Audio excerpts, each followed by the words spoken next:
Oi, gente, boa noite. Nós temos hoje o prazer de anunciar mais uma atividade, hoje com a doutora Simone Cotrim. Eu me chamo Maíra Gabriela, eu faço parte da ELADERJ. A ELADERJ é a Associação Interligas Acadêmicas em Anestesiologia do Rio de Janeiro, e ela criou um braço que é a ação dos cuidados paliativos. Nós fazemos parte dessa comissão em cuidados paliativos, somos estudantes apaixonados por esse tema, e durante esse mês de julho e agosto nós promovemos atividades com palestrantes que lutam por essa bandeira dos cuidados paliativos dentro tanto da academia, da universidade, quanto dos hospitais públicos do nosso país. Essa é a nossa quarta atividade, e em breve nós planejamos fazer um simpósio, então fiquem atentos, que muito provavelmente o simpósio vai acontecer no mês que vem. Então, eu tenho a honra de apresentar a doutora Simone, que é lá do nosso hospital, o Hospital Universitário Gafreguinle. Ela é médica formada na UERJ, fez residência em medicina de adolescentes pela UERJ também, é mestre em neurologia pela Unirio, médica em clínica do HUGG, faz parte da comissão de cuidados paliativos do HUGG, do Hospital Universitário, que tem sido referência em cuidados paliativos no estado do Rio de Janeiro. Além disso, ela é colaboradora da Fundação Elizabeth Kubler-Ross, no Rio de Janeiro, e ela está fazendo uma especialização em cuidados paliativos com ênfase na atenção primária em saúde. Doutora Simone, a senhora, eu agradeço muito a presença da senhora aqui hoje, essa noite, e eu digo que a senhora agora tem 1 hora para usar, para nos ensinar um pouco sobre essa arte, e estamos aqui disponíveis para aprender muito com a senhora nessa noite. Obrigada, Maíra. Eu que agradeço o convite. Para mim é uma enorme satisfação e uma oportunidade de poder falar de um assunto tão importante para alunos que estão iniciando, né, a sua vida médica, né? Eu não tive essa oportunidade na minha época. Então, vamos ver se a gente consegue aproveitar o melhor possível esse tempinho que a gente tem aqui. Vamos lá. Então, a gente vai falar de um assunto que é um assunto bastante importante, né, que são os cuidados de fim de vida. Eu queria começar falando disso sobre o começo, né? Então, se a gente vai falar de cuidado de fim de vida, por que não falar sobre o começo da vida, né?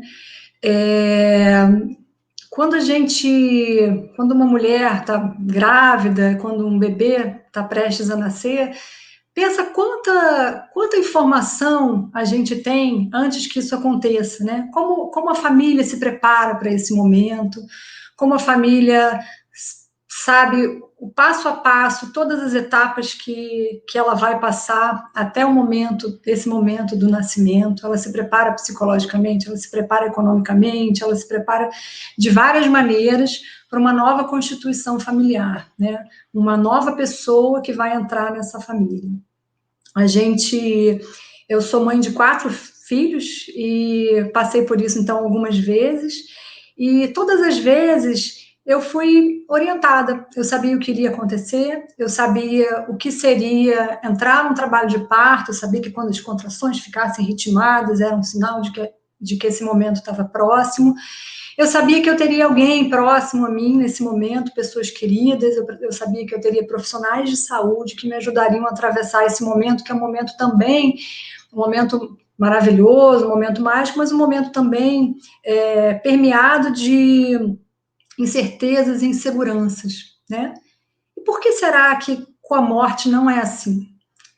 Por que a gente não é preparado para esse momento da morte? Por que a gente não sabe como é o processo de morte? Por que as famílias entram nessa jornada tão dolorosa, né? Que ao invés de trazer para a família um novo ente, vai sim deixar um espaço, né, nesse âmbito familiar. Por que a gente não fala sobre isso, né? E aí eu fiz uma coisa curiosa, né? Que se a gente entende que a morte, assim como o nascimento, fazem parte, né, da trajetória natural da vida, né? Eu acho que é nosso papel, né, nós que trabalhamos com cuidados paliativos e vocês que são a nova geração, que vão iniciar esse processo também, a gente começar a tentar olhar disso de uma forma com maior naturalidade, né? Claro que um parto geralmente é permeado é um momento de muita alegria, mas é um momento também de muita transformação, e vamos considerar que é uma das grandes crises da vida, é o nascimento, né? É um rumo a algo muito desconhecido, é a morte também. E aí eu fiz para exemplificar isso que eu estou falando, eu botei no Google, assim, a palavra, Google Imagens, a palavra nascimento. E aí olha o que aparece. Lindos bebês coloridos, é a primeira página, tá? Não mexi em nada. E fotos do nascimento, de fato, né? Fotos reais, né? De pessoas nascendo, de bebês recém-nascidos. E aí a gente coloca a palavra morte. Olha o que aparece, né? Então eu acho que isso reflete um pouco uma coisa cultural, né? A morte, ela ainda é cercada de tabus, né? Nós somos tão abertos para tantas, né? Nós somos tão modernos em tantas coisas, mas a morte, ela ainda entra permeada, né, de tabus, de bloqueios, é algo que não se pode falar, é algo sempre colocado de forma aterrorizante, é algo que está distante, né, da nossa cultura, né? A aceitação da morte ainda é algo que está distante da nossa cultura. Essa aqui é uma imagem do Gustav Klimt, todo mundo conhece esse pintor, ele tem aquele quadro famoso do beijo, um quadro muito, muito bonito, e ele tem esse quadro que eu achei, uma imagem que eu achei interessante de trazer, que fala de morte e vida, né? Então, nessa figura ao lado, onde a gente tem todas essas pessoas coloridas, né, representando aí todas as faixas etárias, né, bebês, idosos, mulheres, homens, né, essas pessoas são coloridas, elas têm vida,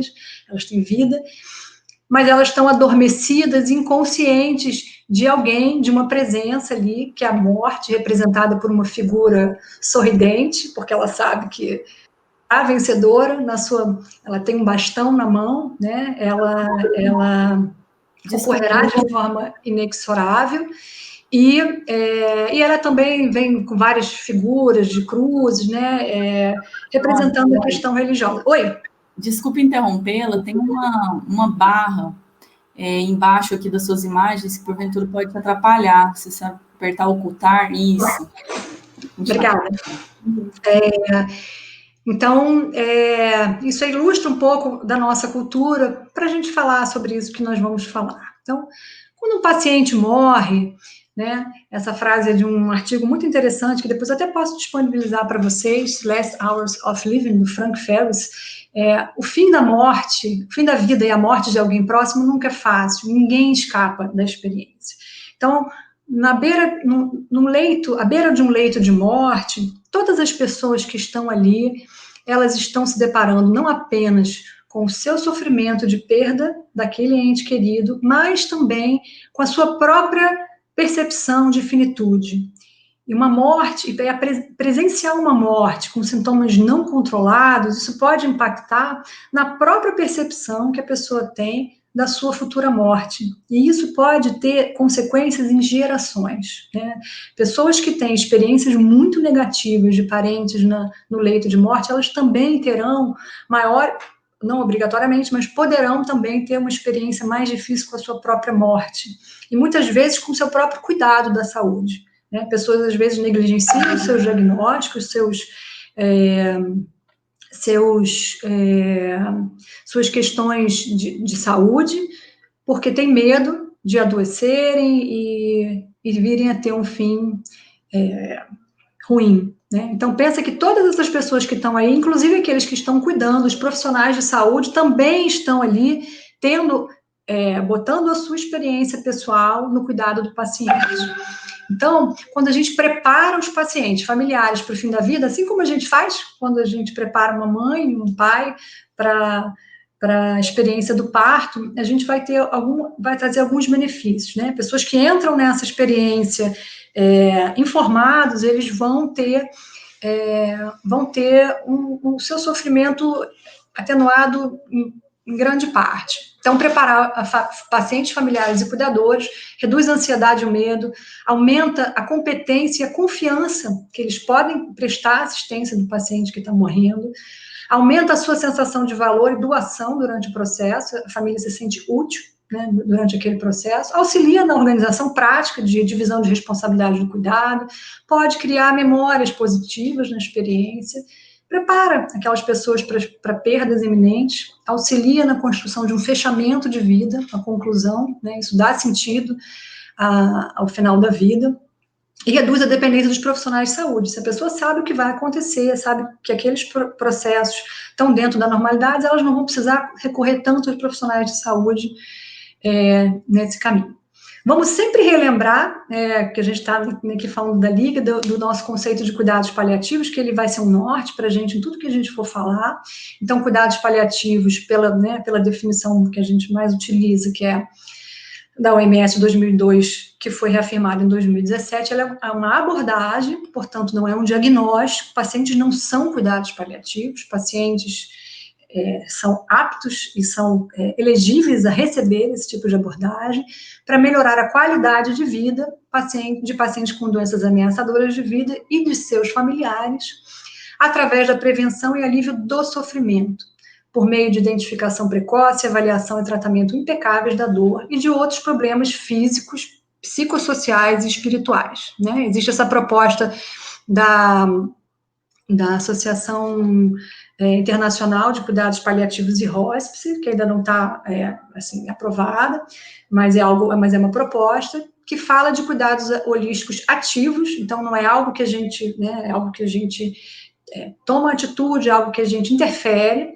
né, ofertados a pessoas de qualquer idade, aí ele amplia, né, o olhar do cuidado paliativo também para as faixas extremas, pediátricos, idosos extremos, que encontram-se intenso sofrimento decorrente de uma condição de saúde grave, especialmente aquelas que estão no final da vida, né? Visa uma melhor qualidade de vida para o paciente, familiares e cuidadores. Então, dessa vez, ele inclui, né, os cuidadores, que podem ser eles profissionais ou não, dentro do nosso núcleo de cuidado, né? Além disso, né, são outras afirmativas que são importantes a gente ter em mente. Cuidado paliativo visa promover alívio da dor e outros sintomas estressantes. Obrigatoriamente, tem que ser uma abordagem multiprofissional, não é um cuidado que é feito por um único profissional, não é um cuidado médico, não é um cuidado de enfermagem, é um cuidado de uma equipe. Ele não pretende acelerar ou adiar a morte, mas sim afirma a morte como um processo natural da vida e dá suporte à vida até o momento da morte. Então, é manter o paciente vivo até o seu último momento, o mais vivo possível, né, com qualidade de vida. Quanto antes ofertado, melhor, e a gente sempre deve pensar em integrar os aspectos psicológicos e espirituais nesse cuidado. Lembrar rapidamente do conceito de dor total, que foi descrito por Cicely Saunders no movimento hospice na década de 60, em que ela fala, dor total, ela expressa, né, a partir de um relato de um paciente que dizia, tudo está errado em mim. Então, a gente tem sempre que olhar a dor física, e aí a dor, a gente pode falar de sofrimento físico, porque não apenas a dor, né? O sofrimento físico, ele sempre vai ser o primeiro a ser tratado, mas quando a gente resolve o sofrimento físico, as outras dimensões do sofrimento, elas podem emergir e devem emergir, e podem ser abordadas. E aí a gente está falando do sofrimento social, que tem a ver com os papéis que a pessoa exerce e não mais pode exercer, questões de ordem prática, financeira, questões familiares, as relações familiares. O sofrimento psicológico, né, que diz respeito à ansiedade, depressão, questões de ordem emocional e sofrimento espiritual, e aí a gente não está falando apenas de religiosidade, mas também do que dá sentido à vida da pessoa, né? Então, ateus são extremamente espiritualizados, né? É o que dá sentido. Para uns vai ser Deus, para uns vai ser a natureza, aquilo que faz com que a pessoa esteja conectada com algo sagrado, né? O que é sagrado para aquela pessoa. E a gente tem que pensar sempre que o nosso cuidado, ele tem que alcançar o paciente, a família, a equipe. Para isso a gente não faz o cuidado paliativo de forma sozinha, a gente precisa de uma grande equipe. E pensar que o sofrimento total, ele pode estar presente no paciente, na equipe, na família. Então é uma missão, vamos dizer assim, bastante desafiadora. Então vamos falar exatamente do que a gente está falando quando a gente diz de cuidado de fim de vida. Existem algumas dúvidas em relação a isso, né? Então, não existe uma definição temporal exata, né? Cuidados de fim de vida são aqueles nas últimas 48 horas. Esse processo, estamos falando de um paciente que está em processo ativo de morte, um paciente que está de fato morrendo. Esse processo ele pode durar desde horas até alguns dias, em média 48 horas, tá? É um processo dinâmico, de declínio funcional rápido e de causa irreversível. É aquele momento em que nada do que você fizer vai interromper o caminho inexorável ao óbito. Então, se a gente pudesse comparar isso à analogia do nascimento, seria quando a pessoa entra em trabalho de parto, né? Nada vai fazer o parto ser freado. Então, o processo ativo de morte é aquele no qual a morte se inicia e qualquer coisa que a gente faça nesse momento com a finalidade de prolongar a vida, de forma artificial ou não, a gente vai causar mais sofrimento e não vamos trazer um resultado de qualidade de vida, que sempre será o nosso objetivo, né? Então, isso é muito importante. Reconhecer esse momento é uma tarefa difícil, não é simples, mas mais do que nunca, ao reconhecer, aceitar que esse é um momento de cuidado muito mais do que de tratamento de condições que a gente não vai conseguir reverter, né? Nele pode haver agravamento dos sintomas que antes estavam controlados, podem surgir novos sintomas, então é um momento em que as avaliações têm que ser mais feitas de forma mais a miúde e que os sintomas, eles precisam ser abordados com maior frequência. Então, a gente vai precisar de um novo plano terapêutico para esse momento tão especial. Vamos tentar entender melhor nesse gráfico, que é um gráfico que eu imagino que já seja conhecido de todos. Aqui vou pegar aqui um dos exemplos, então aqui seria a funcionalidade do paciente, deixa eu ver se eu consigo colocar aqui, nesse eixo, a funcionalidade do paciente, e aqui, ao longo do tempo, como a funcionalidade se comporta nos diferentes tipos de doenças elegíveis a cuidados paliativos. Então, temos como exemplo o câncer, nessa linha azul, as doenças crônicas não transmissíveis, sem ser o câncer, né, insuficiência cardíaca, distúrbios pulmonares, e as síndromes de fragilidade e demência na linha vermelha. Então, vamos pegar, por exemplo, o câncer, que é uma patologia que a gente compreende melhor, a história natural é mais bem conhecida. Quando a gente, ao longo da doença, o paciente vai passar por vários momentos de queda importante da sua funcionalidade. Por exemplo, isso pode acontecer por conta de uma quimioterapia, pode acontecer por conta de uma infecção, enfim, alguma intercorrência clínica. Ele tem um declínio, mas nesse momento a gente consegue recuperar a funcionalidade dele. À medida que a doença avança, né, e as nossas medidas modificadoras de doença vão se esgotando, o declínio funcional, ele começa a acontecer de forma mais acelerada, até que chega num ponto em que é irreversível, a gente está bem próximo da morte. O grande desafio, então a gente vai botar uma luz, né? Hoje a gente vai falar um pouquinho desse ponto aqui, né? O ponto mais próximo da morte, em que a gente prepara famílias e pacientes para essa transição, né? Para algo desconhecido. E a família, a transição para o momento do luto. Então é muito importante a gente saber se a gente está aqui e a gente entender que não é aqui. Então, quando a gente confunde este momento com este momento, a gente pode,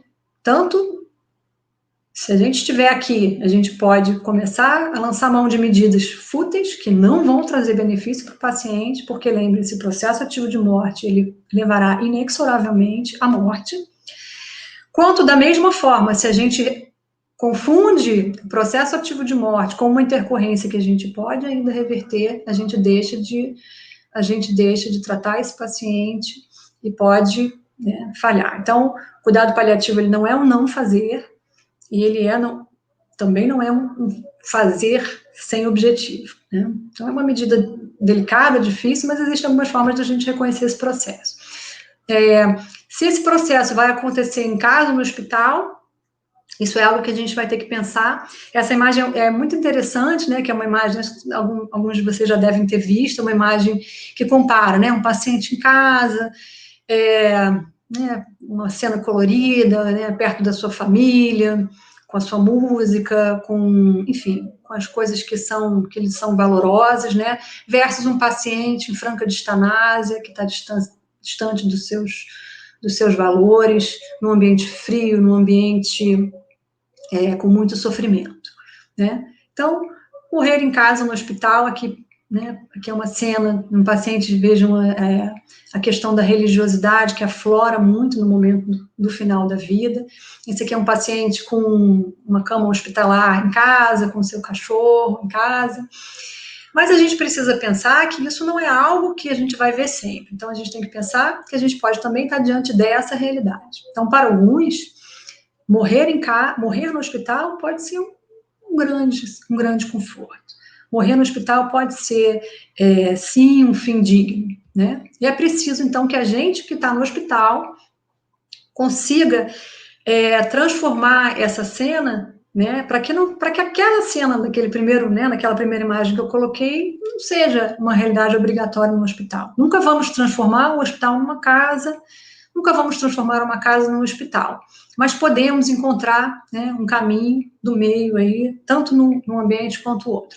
E só que para isso a gente precisa estar preparado, organizado, esses pontos têm que ser discutidos com a família, né? Durante o processo ativo de morte, não é momento de transferir paciente de casa para o hospital, nem do hospital para casa, porque esse percurso ele pode ser muito traumático. Então, essa aqui é uma charge, né, que a enfermeira pergunta, no que posso ajudar? E o paciente diz, eu quero morrer com dignidade. Então, hoje em dia, a gente já tem, esse aqui é um artigo, em 2014 saíram vários artigos na New England sobre cuidados paliativos, bem interessante.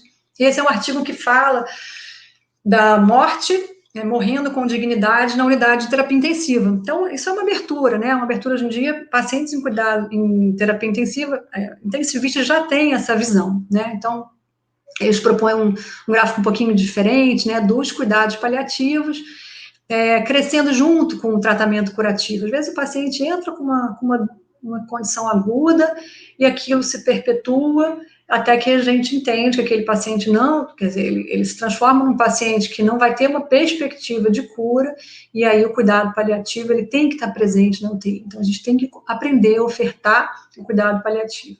E existe essa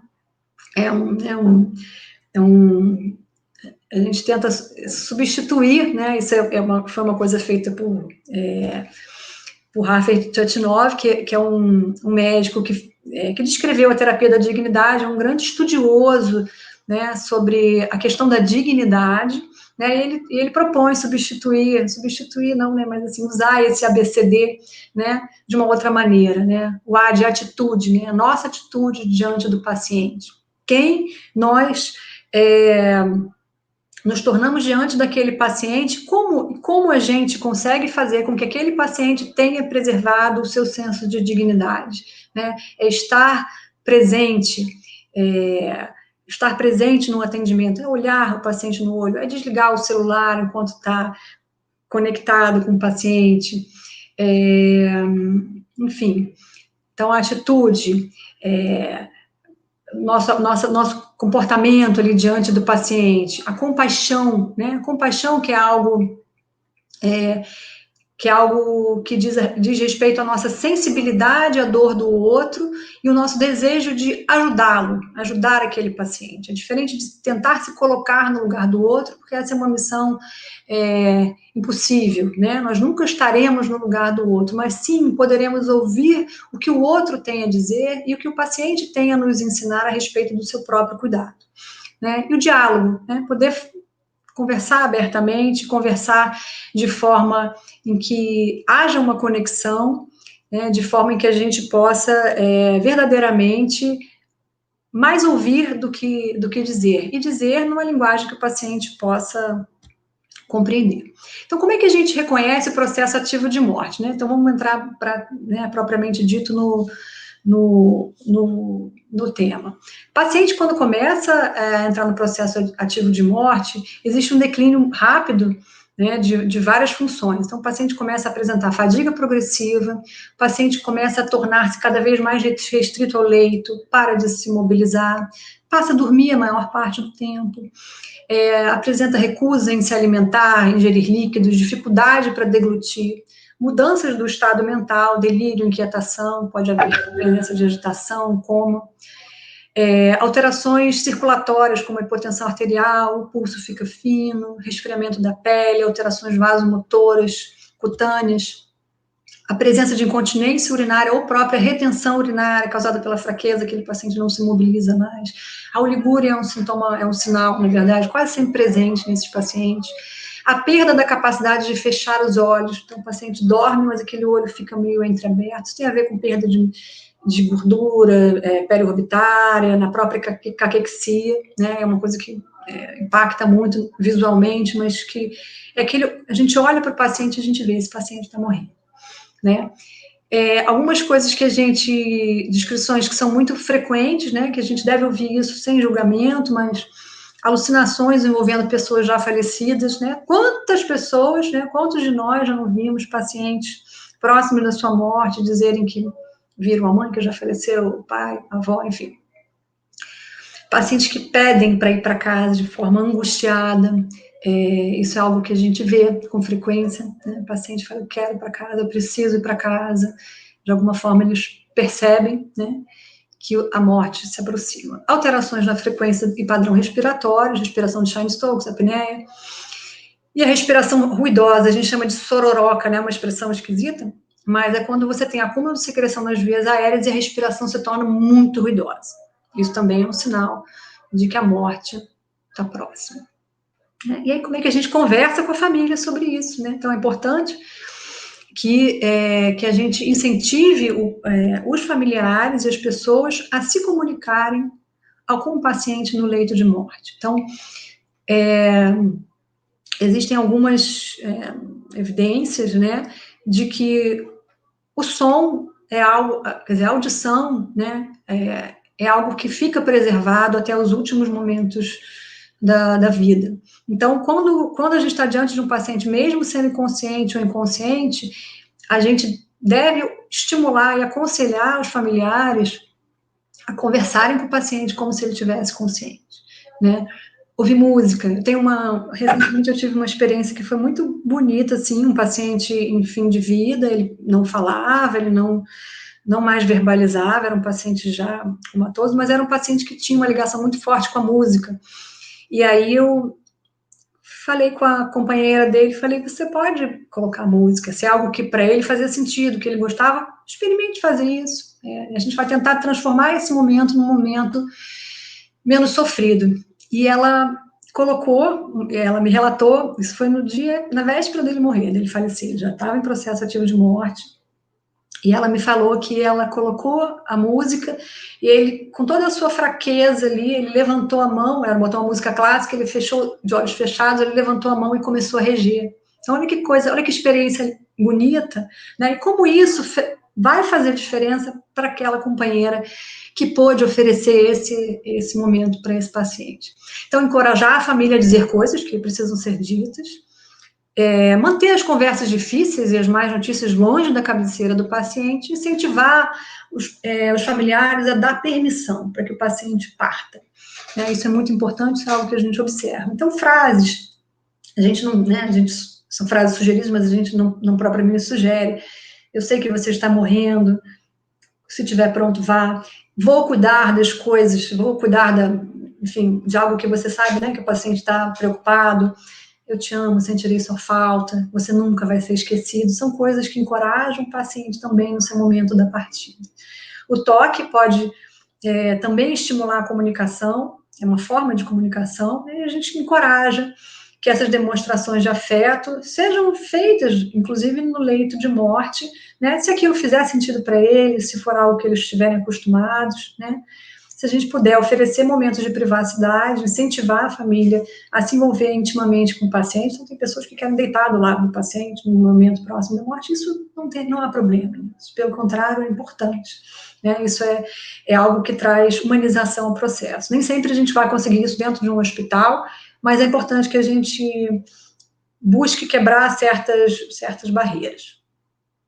Bom, diante do processo ativo de morte, a gente está autorizada e deve suspender todas as medicações fúteis. Elas não vão mais trazer benefícios e vão só somar efeitos colaterais. Então, profilaxia para trombose venosa, profilaxia para úlcera péptica, antibiótico-terapia, muitas vezes nesse momento podem não auxiliar, né? Iniciar não, mas esse paciente já vem usando e a gente entende que aquilo pode de alguma forma estar interferindo nos sintomas, a gente pode manter. Enfim, medicações para colesterol, enfim, todas as medicações que não vão fazer diferença naquele momento. A gente vai manter apenas o tratamento direcionado para o sintoma. Então, não são só os sintomáticos, mas as medicações que podem interferir também na causa do sintoma. Então, se o paciente tem insuficiência cardíaca, a gente não vai suspender o digital, a gente não vai suspender o beta-bloqueador, né? A gente não vai suspender o diurético, a gente vai manter as medicações, a menos que, obviamente, que tenha alguma situação que nos obrigue a suspender, mas se é algo que a gente entende que está contribuindo para a melhora do sintoma, a gente pode manter. Sempre a gente vai preferir as vias menos invasivas de administração de medicamentos. A via subcutânea, hipodermópica, é uma via muito interessante. Algumas medicações podem ter absorção pela mucosa oral, via retal também pode ser utilizada. Vamos pensar que existe o cenário domiciliar da morte. Os detalhes são muito importantes, né, quando a gente está no processo ativo de morte. Então, a gente vai cuidar de tudo, né? Como a gente cuida de um bebê recém-nascido, né? O cuidado, ele é mais importante do que tratar, né? Então, vamos pensar que o cuidado, ele ganha uma importância. A gente está querendo e a gente vai sempre, lembra aquele princípio de antecipação? A gente vai sempre tentar se antecipar, prevenir o sofrimento prevenível. Então, cuidados com a pele, higiene, manter a umidade, proteção, redução de pressão, massagem. Isso pode até ser feito numa massagem, você pode estar hidratando, protegendo. Isso faz com que haja uma redução do odor corporal, que pode ser muito proeminente no fim da vida. Risco de maceração, ressecamento, descamação, prurido, fissuras, coisas que podem causar desconforto, especialmente no paciente caquético, que tem caquexia, né, que as alterações, a pele fica muito sensível. Fraqueza e fadiga, o paciente já não mais consegue se mobilizar, isso pode gerar dor, pode gerar desconforto.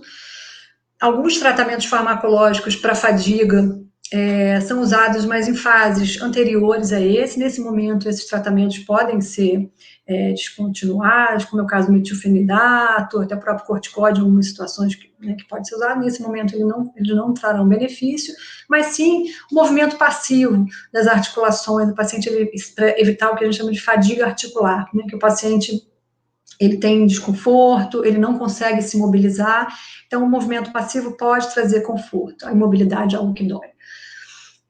Cuidados com a higiene oral, nasal, conjuntival também são essenciais, porque a gente está visando o conforto do paciente. Então, hidratar a cavidade oral a cada 15, 30 minutos.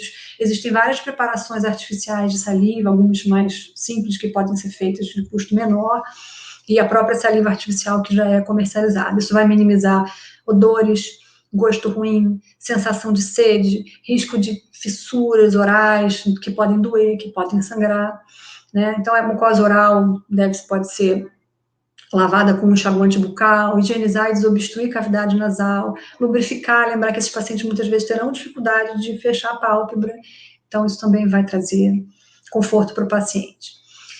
A nutrição no processo ativo de morte é algo que a gente deve sempre discutir, e é um tema sempre muito difícil, né? E quando a gente fala discutir, é discutir com o paciente, antes, nesse momento, discutir com a família e discutir com a equipe também. Sempre a gente deve, tudo que a gente for suspender, a gente deve ter o cuidado de conversar com aquela pessoa que está ali diretamente no cuidado, senão a gente corre o risco do sofrimento daquele, por exemplo, de um técnico de enfermagem que não está confortável com essa medida, transparecer para a família, e aí isso vai gerar todo o trabalho que você fez, de conversar com a família e explicar que aquilo pode não ser necessário, ele vem abaixo. E o paciente sofre, e a família sofre, e é isso que a gente não quer. Então, a perda do apetite, ela é uma parte normal do processo de morte, né? Então, talvez uma das últimas formas que o paciente tem de exercer a sua autonomia seja a recusa alimentar. Ele fecha a boca. Eu não quero comer. Ele não quer mais aquele alimento. Aquele alimento, ele não vai trazer benefício para ele. E sim, não vai prolongar a vida. Vamos retomar que a gente está num processo inexorável para a morte. É o inverso do trabalho de parto, a morte vai acontecer. E ele pode causar desconforto, pode causar náusea, aspiração, distensão abdominal, que pode gerar dor, pode gerar tensão, o paciente ser forçado a se alimentar, se ele ainda tiver algum nível de consciência preservado, isso vai trazer desconforto. A anorexia, ela parece ser um mecanismo importante de proteção. A cetose decorrente dele, ela tem um efeito anestésico, então reduz a dor, libera uma série de citocinas e substâncias que podem também trazer uma sensação de bem-estar. Mas vejam, se a gente está diante de um paciente que passou fome a vida inteira, para aquela família, é possível que o alimento ele tenha um outro significado. Então, a gente tem que ter um pouquinho de cuidado com o que a gente vai... por mais que você possa dizer, não, ele não está sentindo fome, ele não tem a percepção da fome, aquilo pode ser extremamente angustiante para o familiar. E eu penso da seguinte maneira, se aquele é um sofrimento que a gente não está conseguindo lidar, e se instituir uma dieta é algo que vai trazer, naquele caso, para aquele paciente, um benefício, façamos isso. Façamos isso de uma maneira consciente, de uma maneira reduzida, de uma maneira cuidadosa. Tá? Então, eu acho que, assim, vocês vão encontrar pessoas que dizem, não, nutrição não tem benefício, não vamos fazer. E tchau, e o paciente e a família fica despedaçada. E aquilo impacta também na percepção da morte, e aquilo vai impactar no luto daquele paciente. Então, tudo isso tem que ser muito pensado, muito individualizado. Vamos pensar que o paciente é único, né? Respeitar a biografia, os valores e os significados do alimento. O alimento é algo muito especial. Muito além do simples, né?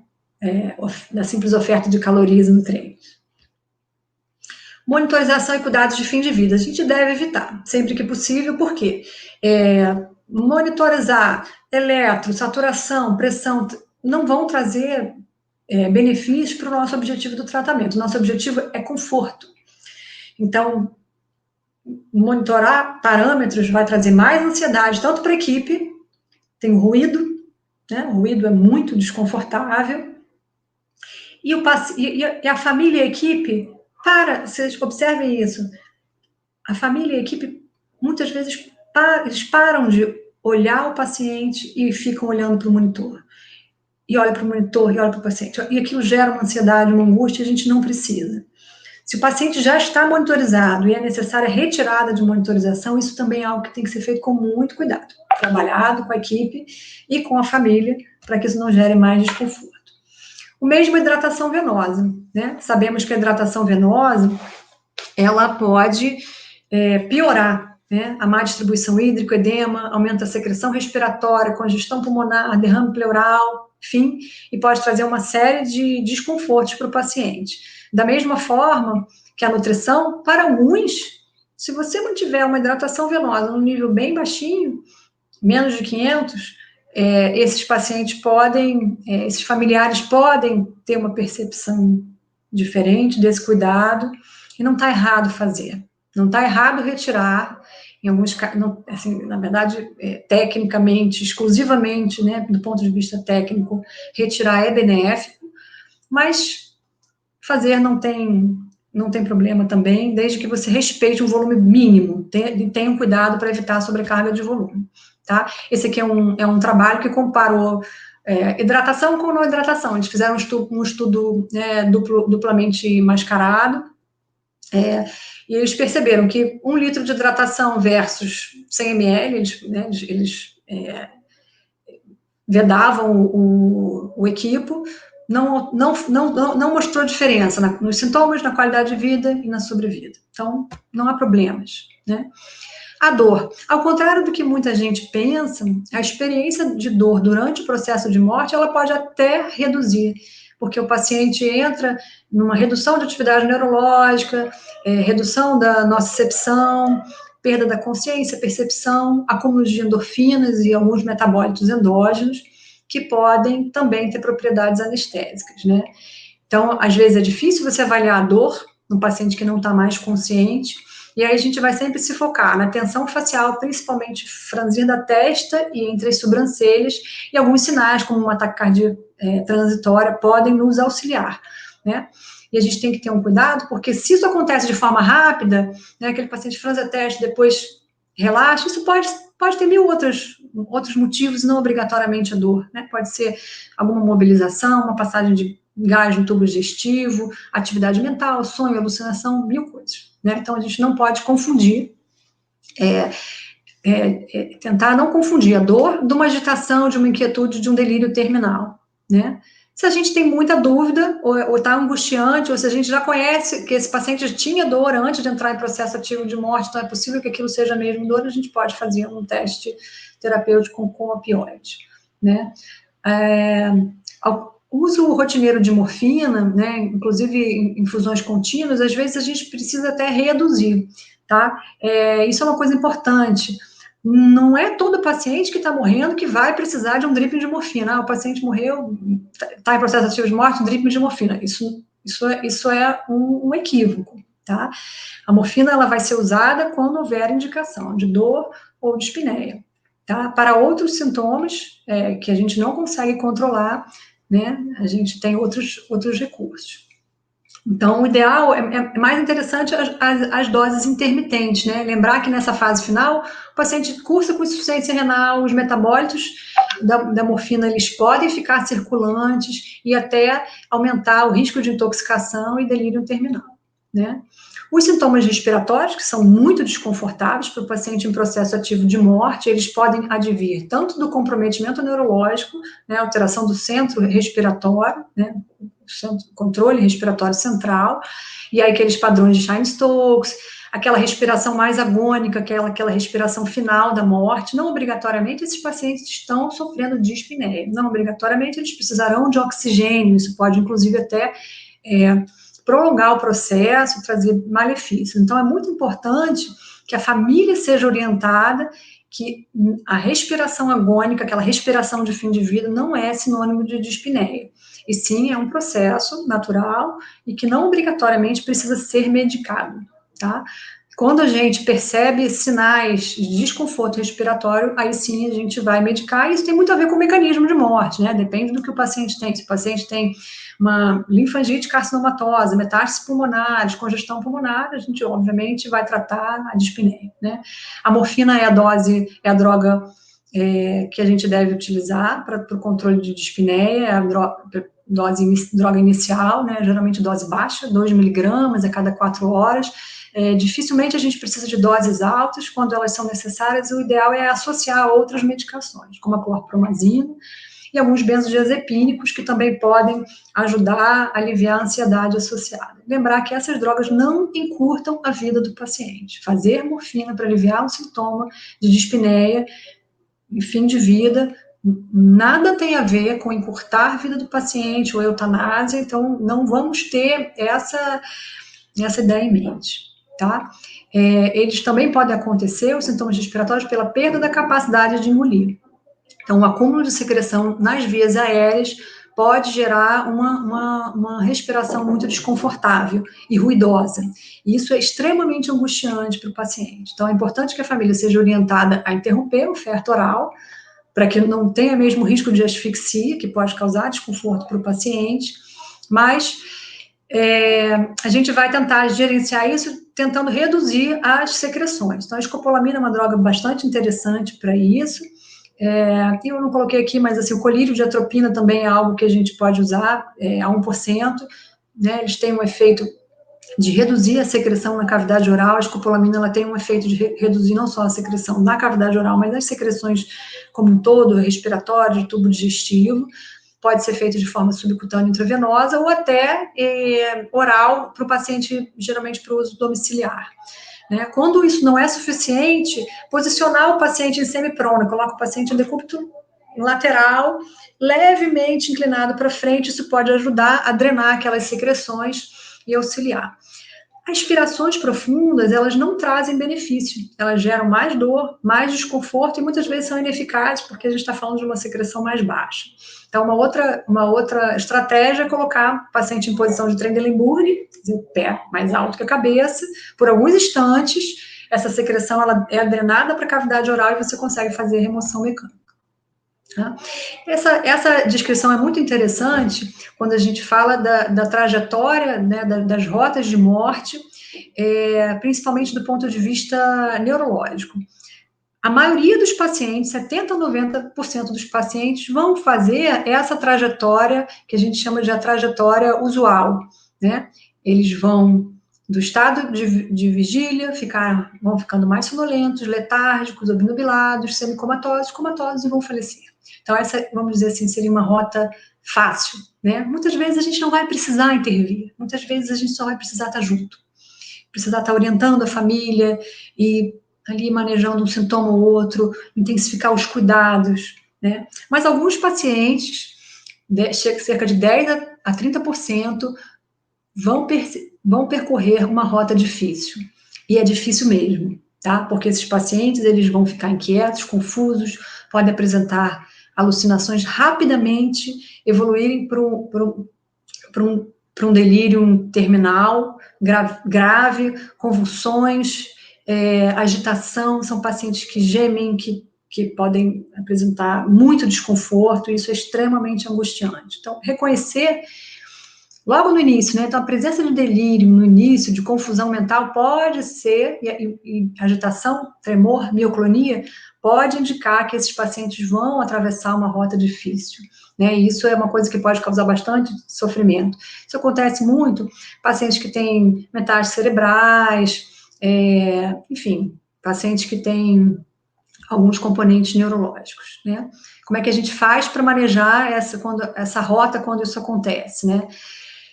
Primeiro, reconhecer, conversar com a família, explicar que isso pode acontecer, que isso faz parte e que a gente vai estar ali, que a equipe vai estar ali para poder intervir para que essa rota difícil se torne menos difícil, né? Então, ficar atento, porque às vezes o paciente, esse gemido do delírio terminal, ele pode ser confundido com gemido de dor. Então, isso é muito comum. O paciente geme, não é dor. O paciente está com dor, e aí você vai fazer algumas medicações analgésicas e você não vai resolver o delírio.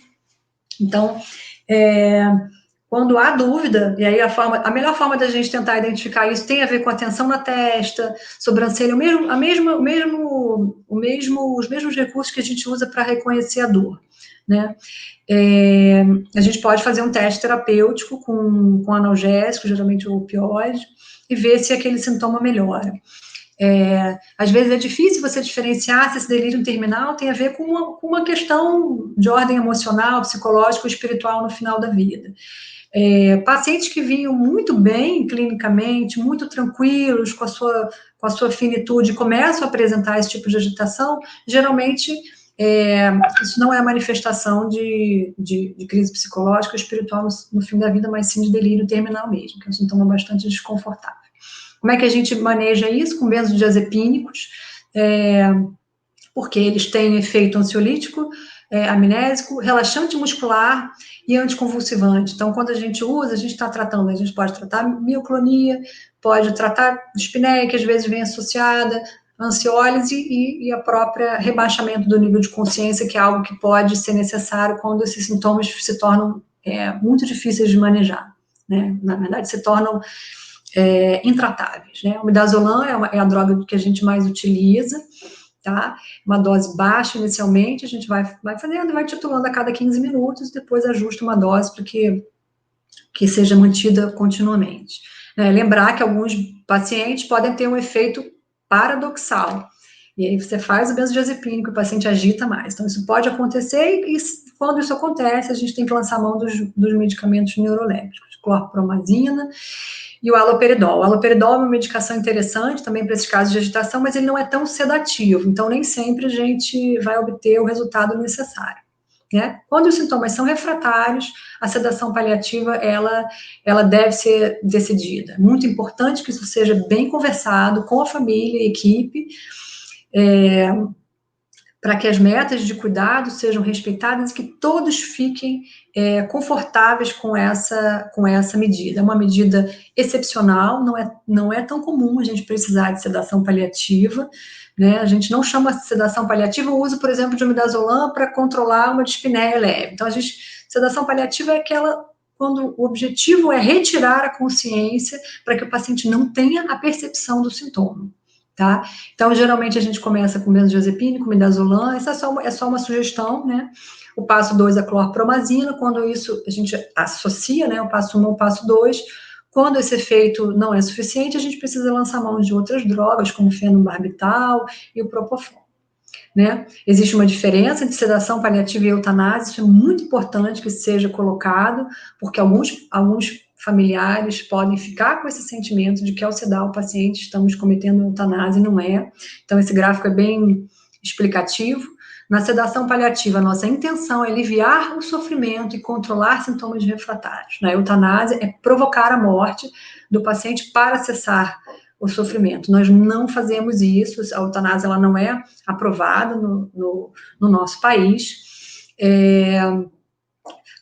Na sedação paliativa, a gente usa drogas sedativas em dose necessária para o controle adequado dos sintomas, é a menor dose necessária para que o paciente fique o mais desperto possível, né? E na eutanásia é o uso de droga letal em alta dose. Tá? O resultado esperado na sedação paliativa é alívio do sofrimento, sem afetar o curso natural da doença. A sedação paliativa não antecipa a morte. Ao contrário, tem até alguns estudos que prolongam um pouco, estamos falando de pouco tempo, porque o paciente fica com o sintoma mais bem controlado, sofre menos efeitos circulatórios e acaba até tendo uma sobrevida um pouco melhor. Então, assim, não há por que fazer essa confusão, mas a gente precisa que fique muito claro isso, principalmente para a equipe que está ali na beira do leito, para que a equipe não sofra, tá? E o resultado esperado da eutanásia é a morte imediata. Então, reforçando que o objetivo do cuidado paliativo não é prolongar e nem antecipar a morte, mas sim deixar que ela corra no tempo natural, no curso natural. Né? E sinais que a morte ocorreu. Acho que a maioria de vocês sabem esses sinais, mas é importante que isso seja dito para a família. Os batimentos cardíacos e pulsos e respiração vão cessar, as pupilas ficam fixas e dilatadas, a cor do corpo modifica. Se a gente vai explicando cada passo para a pessoa que está acompanhando, isso vai deixando a pessoa um pouco mais tranquila e empoderada a participar daquele momento de uma forma mais tranquila. Faz toda a diferença. Né? Pode haver liberação de urina e de fezes, os olhos podem permanecer abertos, a mandíbula pode cair. Você pode ouvir ruídos, né, de fluidos internamente, e o sinal de Lázaro, que é quando você tem ainda alguns movimentos, né, são movimentos reflexos, por presença ainda de substâncias que ficam ainda presentes ali na fenda motora, e eu tive recentemente uma situação dessa, que eu teve um paciente que faleceu em casa, e eu cheguei próximo à irmã que estava ao lado dele, para ver como ela estava, e ela falou assim, doutora, por que ele mexeu? Ele mexeu. E aí eu tive que delicadamente explicar para ela, mostrar para ela, né? Porque às vezes a percepção, pode até ser que eu não presenciei se ele realmente fez, né, o movimento, mas a própria dificuldade da pessoa lidar com aquela situação, isso pode trazer muita angústia, né? A pessoa imaginar que o paciente não morreu e está ali e ser enterrado, enfim. Então, são coisas que a gente, quando sabe, quando a gente orienta, quando a gente conversa com o paciente, a gente reduz muito esse sofrimento e angústia, né? O que fazer quando a morte ocorre? Então, não é momento de pressa, não é momento de correr para chamar o médico, se o paciente estiver em casa, e encorajar, né, a família aproveitar aquele momento ali, a estar do lado, não precisa retirar rapidamente o corpo. Às vezes a gente vê muito isso, né, em hospitais, prepara o corpo, tira, espera, a família está vindo, está chegando, deixa eles se despedirem, deixa eles darem adeus, deixa eles tocarem.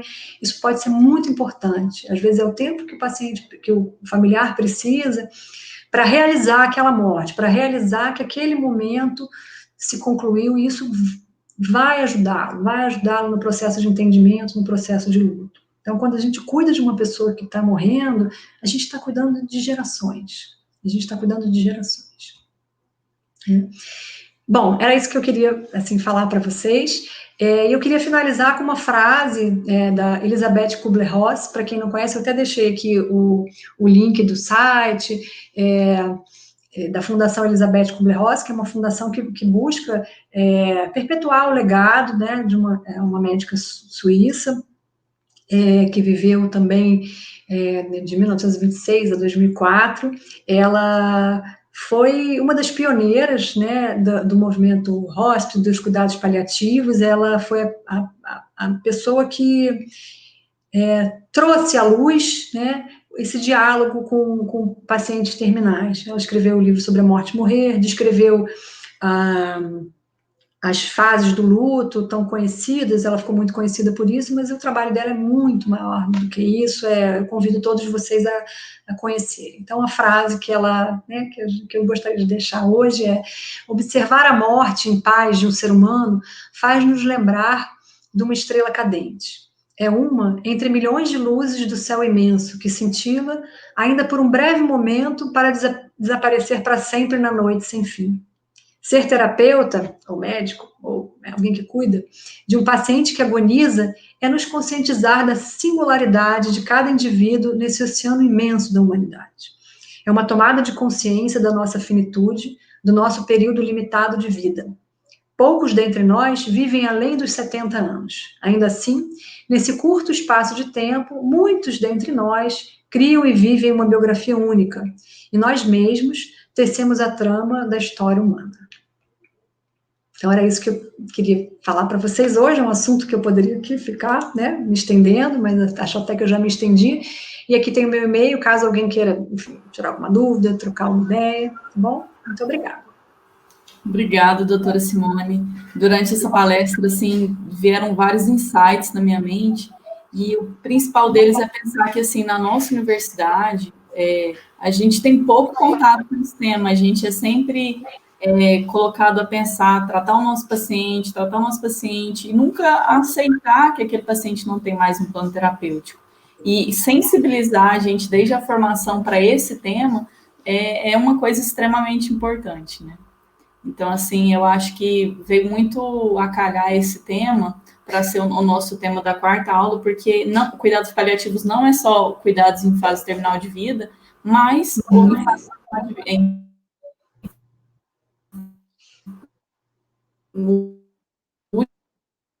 Se travou para mim. Fase de vida tem tema com muita. Então, vamos aos comentários, as perguntas. Tiveram várias interações no nosso chat. O primeiro é da Carol. Doutor, eu gostaria de saber, por gentileza, se é possível oferecer cuidados paliativos para pacientes que não, embora próximos à morte, não aceitam e querem continuar com tratamentos heróicos. Sim, sim. Tudo bom, Carol? Os cuidados paliativos, na verdade, assim, quanto mais precoce a gente institui, melhor, né? Então, assim, a melhor forma de você convidar um paciente, eu aprendi isso com uma paciente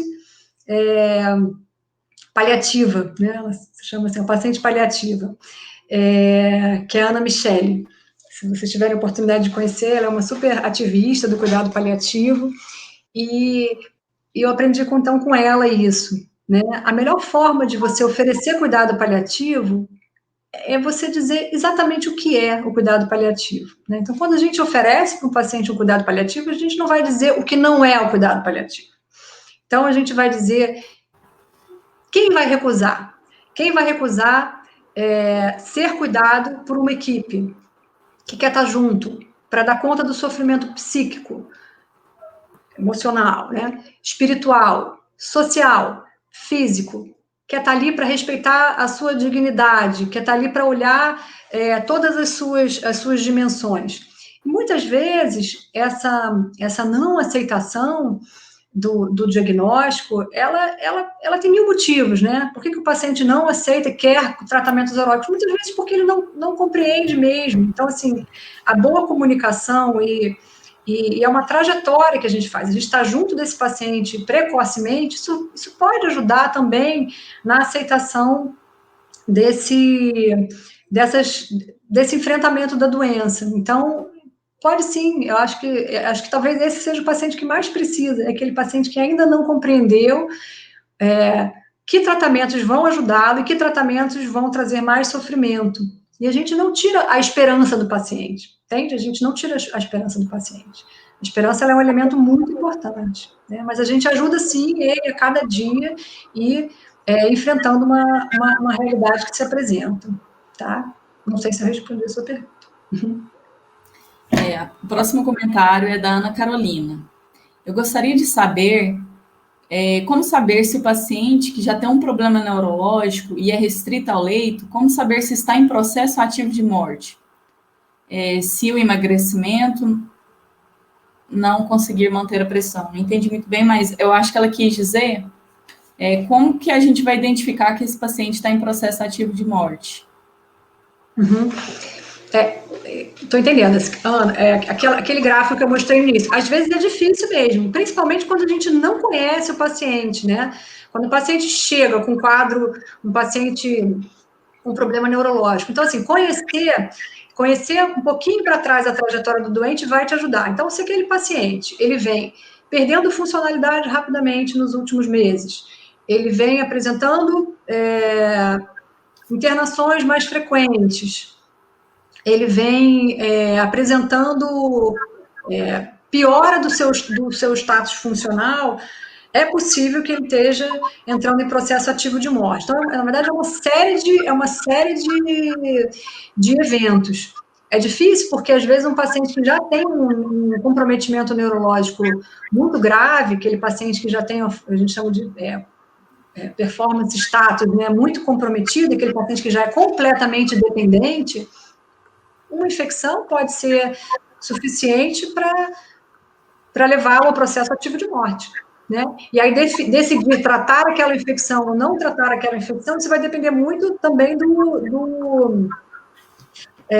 dos valores daquela família. Às vezes é difícil, às vezes você pode tratar uma infecção e aí você vai perceber a não resposta.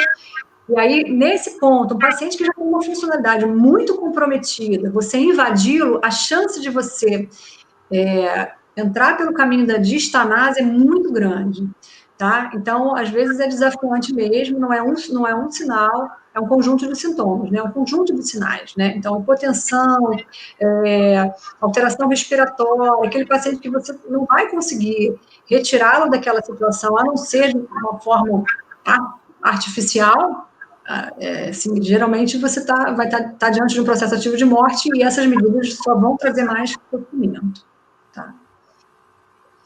Beleza. A próxima é a Carol Reis. Professora, se há perda de consciência, como é possível o paciente continuar com a percepção auditiva ativa, reconhecendo os sons e as palavras? Então, Carol, existem alguns, eu vou até recomendar para você, existem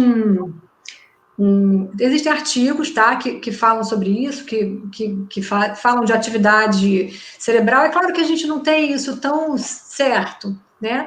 Mas a experiência mostra que esses pacientes, eles mostram reações. A gente não tem como saber exatamente se ele ouviu, se ele entendeu a palavra, se ele entendeu aquilo que está sendo dito. Então, a gente considera que sim, né? É muito comum um familiar falar, eu cheguei, eu falei no ouvido dele e ele se emocionou, ele mudou a fisionomia, ele ficou mais taquicárdico, ele a respiração ficou mais acelerada. Então, são sinais indiretos, né? A gente tem algumas percepções mais sutis que ficam preservadas até o último momento da vida. Então, e também, assim, isso também vem de relatos de pacientes que tiveram estados graves, comatosos, e que saíram disso, também tem relatos muito interessantes da pessoa ter a percepção. E aí é uma discussão para... Tem muitas coisas envolvidas nessa discussão, mas a gente considera que sim, isso é muito importante, porque esse relato mesmo que eu falei, né, do paciente, que ele praticamente não respondia, não falava, ele conseguiu fazer esse movimento, assim, de reger, porque ele estava ouvindo uma música. Então, existem algumas áreas do cérebro que são tocadas quando você tem um estímulo auditivo. Isso a gente vê também em alguns pacientes com demência grave, que às vezes, através da música, pessoas que trabalham com a música, acionam áreas ali do cérebro que podem, inclusive, trazer melhoras funcionais para alguns pacientes, né? Pacientes não terminais, obviamente, né? Mas tem sim. A gente considera que sim. O Clailton Ribeiro perguntou assim: e quando o paciente, quando ofertamos tratamentos paliativos, mas ele não concorda com o tratamento ofertado? Olha, Cleiton, assim, eu vou te dizer que vou te dizer, assim, é muito difícil, se você oferece cuidado paliativo de uma maneira correta, é muito difícil o paciente não aceitar. Porque o cuidado paliativo não é uma retirada de suporte. Então, o cuidado paliativo não é um não fazer, é fazer. Você vai entrar para melhorar a qualidade de vida daquele paciente. Nem sempre você vai... o paciente, muitas vezes, às vezes a gente da equipe de cuidado paliativo fala, não, gente, essa infecção tem que tratar. Esse paciente vai tratar essa infecção, ele vai ter uma melhora funcional, ele ainda tem um tempo de sobrevida. Então, assim, faz parte do cuidado paliativo também a habilidade de prognosticar. A gente já teve paciente com fratura patológica, câncer avançado, que falou, não, a gente não vai botar uma prótese nessa paciente. Não, vamos botar sim, porque essa paciente ela vai se beneficiar, se ela tem 6 meses de vida, ela vai se beneficiar, a gente vai mantê-la mais funcional, e esse paciente está 1 ano viva, com uma prótese, é uma paciente que a gente achou que fosse morrer, uma dor intratável de fratura. Então, assim, é muito difícil, assim, na prática, é muito difícil o paciente não aceitar. Quando o paciente não aceita o cuidado paliativo, pode ser que ele não esteja entendendo o que é o cuidado paliativo, e talvez seja uma falha nossa de não saber expor. Então, a gente tem que ter muito cuidado, né, quando fala em cuidado paliativo, para não cair naquele erro de dizer que cuidado paliativo é uma tapeação. Não é. O cuidado paliativo é um cuidado ativo. A gente vai estar junto. Nós somos uma equipe que temos médicos, psicólogos, enfermeiros. A gente está junto para seguir com vocês até o fim. A gente está junto para seguir com vocês durante a sua quimioterapia paliativa, que seja, durante o seu tratamento. A gente vai estar junto e a gente vai respeitar a sua autonomia. Então, assim, é muito difícil quando a gente oferece o cuidado paliativo da forma que ele realmente é, da gente ter uma recusa. Mas pode acontecer, não quero nem ouvir falar em cuidado paliativo. E pode, uma vez eu fui apresentada para uma paciente de cuidado paliativo, o médico falou assim, essa aqui é a médica, essa equipe que veio, eles trabalham com pessoas que estão morrendo, eles vieram aqui para conversar com a senhora sobre... Quando a gente não tem mais nada para fazer, a gente chama eles. Ela falou para mim, você não tem nada para falar para vocês. Eu falei assim, a senhora me permite que eu me apresente novamente? Eu falei, a gente não veio falar de morte, a gente veio falar de vida. A gente veio falar de vida, como a senhora vai viver. A gente quer te ajudar. E pronto, essa paciente apaixonou pela gente, até hoje está com a gente. Então, acho que, na maioria das vezes, essa recusa, ela é fruto de um esclarecimento não adequado. Mas o paciente ele pode não querer ouvir falar nisso e a gente respeita, tá? A gente já teve paciente que, no primeiro, não quero ouvir falar, porque estava ainda numa fase que era difícil para ele assumir que, no seu caso, não tinha uma proposta de tratamento, e a gente veio encontrar essa paciente meses depois, e hoje em dia a gente cuida dela. Então, isso acontece, a gente precisa dar o tempo do paciente respeitar. mas a gente insiste porque a gente quer estar ali para ajudar. Cuidado paliativo é, acima de tudo, um trabalho muito amoroso e compassivo. Tá? Então, acima de tudo, é um trabalho de doação, é um trabalho, é difícil a gente ter recusa quando a gente entra, né, de coração aberto para fazer esse trabalho. Com certeza a comunicação é importantíssimo, né? Fundamental, fundamental, é. A Carol falou assim, doutora, acho que tirou, acho que repetiu. Carol. A Ju está escolhendo outro. Aí, doutora, você poderia discorrer um pouco, por gentileza, sobre a realidade dos cuidados paliativos no SUS? Todos esses recursos estão disponíveis no nosso sistema ou ainda é uma realidade distante? Carol, a gente, no Brasil, a gente ainda a gente ainda tem um dos piores índices de qualidade de morte do mundo, né? A gente está em 70º lugar, né, no índice de qualidade de morte. Então, assim, ainda é uma realidade distante, tá? São poucos acho que a gente tem no hospital um grande privilégio de estar podendo fazer, mesmo que a gente não consiga fazer da forma que a gente gostaria, com a intensidade que a gente gostaria, com os recursos que a gente gostaria, ainda há uma resistência, mas eu acho que a gente caminhou muito, assim, né? Então, assim, existe ainda uma necessidade muito grande de cuidado paliativo, principalmente na atenção básica, né? Os cuidados paliativos atualmente são ofertados muito mais na atenção terciária, no paciente hospitalizado.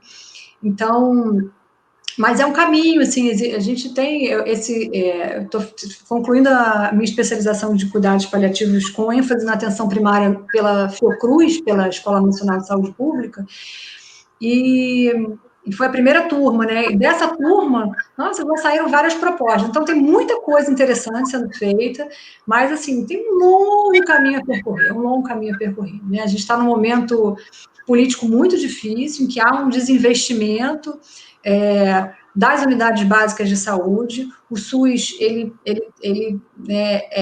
é lindo na teoria, na prática, a gente não tem conseguido o incentivo necessário para que ele funcione, mas tem muitas coisas acontecendo muito interessantes, como, por exemplo, o PAD, né, o Serviço de Atenção Domiciliar ao Idoso, que eles fazem assistência a cuidados paliativos domiciliares em todo o município do Rio. Claro que tem algumas deficiências, mas a gente tem, inclusive, feito uma parceria bastante interessante. Então, a gente precisa aprender sobre o SUS, a gente precisa aprender a trabalhar em rede, e é uma coisa que a gente vai construindo, né? Então, cada um de nós é responsável por essa construção. Mas a gente vai chegar lá, É um caminho. Tem uma pesquisa que a Ana Quintana Arantes coloca no livro dela, que em 2010 o Brasil foi o terceiro pior país do mundo para se morrer. Então, assim, é um dado assustador. Quer dizer que não tem. Assustador. E a gente tem uma realidade que a gente tem no nosso hospital, morfina, midazolam, tem um hospital que não tem opioide, que não se consegue opioide. Como é que se trata uma dor oncológica sem opioide? Então, assim, existe a realidade dos grandes hospitais, existe a realidade dos hospitais do centro do Rio de Janeiro e existem outras realidades muito difíceis. Então, assim, a nossa realidade do hospital universitário da FEGIN ainda é uma realidade privilegiada e olha que a gente tem muito a fazer ainda. Né? Então, por isso que a gente tem que estar falando disso nesse momento da formação. Né? É muito oportuno estar conversando sobre isso aqui. Com certeza. A Ana Carolina falou, Dormonide seria um sedativo paliativo? Então, não existe muito essa expressão, né? Sedativo paliativo. O Dormonide, o midazolam, é uma das medicações mais utilizadas em cuidados paliativos quando o objetivo é sedar o paciente, né? Ele pode ser utilizado também para controle de dispneia, para controle de convulsão. Então, ele tem vários efeitos, por isso que ele é uma medicação interessante de uso em cuidado paliativo. Mas, assim, quando é que a gente usa, né? Quando a gente usa em cuidado paliativo, quando a sedação paliativa, né, que é quando você retira a consciência do paciente por conta de um sintoma que você não conseguiu controlar, isso é a minoria das vezes a gente faz, tá? Na maioria das vezes a gente consegue alguns recursos antes de precisar sedar o paciente. Ainda é muito pouco uniforme, né, os estudos sobre sedação paliativa, Porque você pode usar o Dormonide, por exemplo, para aliviar uma dispneia, não com o objetivo de sedar, mas aquilo dá uma sensação de conforto. Às vezes uma dose bem baixinha, que é uma dose que o paciente não vai dormir, mas ele relaxa a musculatura. Ele pode ser usado como para controle de mioclonia. Enfim, ele é uma medicação que tem efeito sedativo, que é muito usado em cuidado paliativo, mas a gente não diz que ele é um sedativo paliativo, né? Essa expressão a gente não utiliza, tá bom? A Carol Reis, outra dúvida. Isso aí, Carol, pode participar. Como ficaram, Carol, né? Tá todo vapor. Como ficaram os cuidados paliativos durante a pandemia? Eles foram prejudicados de algum modo? E se sim, como foram? A gente, sim, foram prejudicados de várias maneiras, né? Assim, primeiro que eu acho que eu posso falar assim da experiência do Hospital Gafreguini, né? A gente teve um desvio muito grande de pessoal para as unidades Covid, por exemplo, né? Para as unidades Covid. Então, houve todo um deslocamento de recursos humanos para atender uma demanda que antes não existia, né? Então, por outro lado, as pessoas tiveram que aprender um pouco mais também sobre cuidados paliativos. As pessoas precisaram aprender mais a se comunicar, as pessoas precisaram aprender a usar, a controlar melhor sintomas respiratórios. Então, assim, eu acho que por um lado, trouxe à tona várias discussões, né? A própria discussão de alocação de recursos, né? Que foi uma coisa que nos preocupou muito no início, né? Quando começaram a falar sobre naquela fase que teve uma grande mortalidade na Espanha, que alguns pacientes idosos não eram tratados, né? Eram simplesmente sedados e não recebiam tratamento intensivo. Então, assim, isso não é cuidado paliativo, isso chama-se alocação de recursos, né? Isso é quando você não tem recurso para oferecer, então você tem que definir um critério para que os recursos sejam utilizados de forma a ter o maior aproveitamento.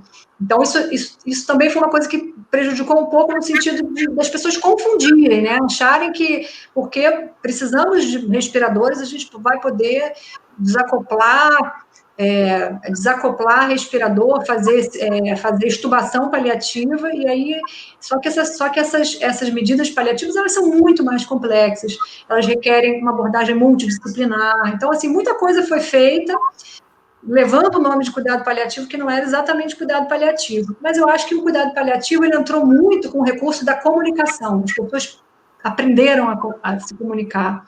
Eu acho que a pandemia, ela trouxe uma lacuna muito grande, e agora a gente também vai ter que lidar com um luto muito, muito preocupante, né? Que foi o luto dessas famílias que não puderam se despedir dos seus entes queridos, que não puderam ter os seus rituais, né, não puderam ter os seus cuidados de fim de vida, né, da forma como a gente gostaria. Então, eu acho que a pandemia, ela prejudicou tudo, né? Prejudicou os pacientes, prejudicou a pandemia, por um lado, ela dificultou, sim, né? Muitos pacientes em cuidados paliativos tiveram mais dificuldade de ter acesso às unidades, aos hospitais, aos ambulatórios, à assistência domiciliar, né? Então, prejudicou os pacientes de uma forma geral. Mas, por outro lado, a gente também está precisando falar mais sobre isso. A gente pode tirar proveito disso e aprender com os cuidados paliativos, né? Acho que os cuidados paliativos ensinaram muito também. Obrigada. Obrigada, Luísa. Obrigada, querida. Tiveram vários elogios para a senhora, doutora. Obrigada, Ada. Muito obrigada. Obrigada, eu agradeço, assim, de imenso a doutora Simone, todo mundo que ficou até aqui assistindo. Eu quero dizer que, para tudo isso acontecer, várias pessoas estão envolvidas, né?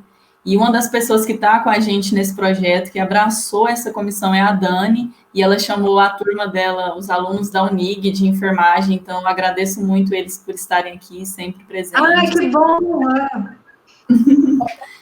A Dani é a nossa vice-diretora da comissão, a vice-presidente, e ela tem muita experiência em cuidados paliativos. Ela é enfermeira e, de repente, um dia, né, quem sabe, um convite aí para promover esse debate entre Muito ela bom. e a doutora Simone. Muito bom. É Agradeço. isso aí. Trabalhar junto, as equipes trabalhando junto, se complementando. É assim, a gente tem que mudar isso, né? Temos que mudar esse cenário aí. Com certeza. Então é Muito isso. obrigada. Obrigada, doutor. Obrigada essa aula que finaliza o nosso ciclo de 4 palestras. A gente vai trabalhar para trazer mais para vocês, e a gente agradece muito todos os profissionais que se envolveram, né? Ao todo foram 4, e o convite fica aberto, doutora, para um próximo momento. A senhora contribui mais ainda para a gente. Será um prazer. Ótimo. O link da presença está aí na descrição do vídeo, gente, então não esqueçam de fazer assim que a gente vai emitir certificado. Todas as aulas vão ser emitidas pela Ayla Derge, ela que vai fazer, e eles vão divulgar no Instagram deles. Outra coisa, não deixem de seguir tanto a Paliativa, que é a Liga de Cuidados Paliativos da Unirio, a Liga de Cuidados Paliativos da Estácio e a Liga de Cuidados Paliativos da Unig, que fazem parte dessa comissão. Boa noite para todos.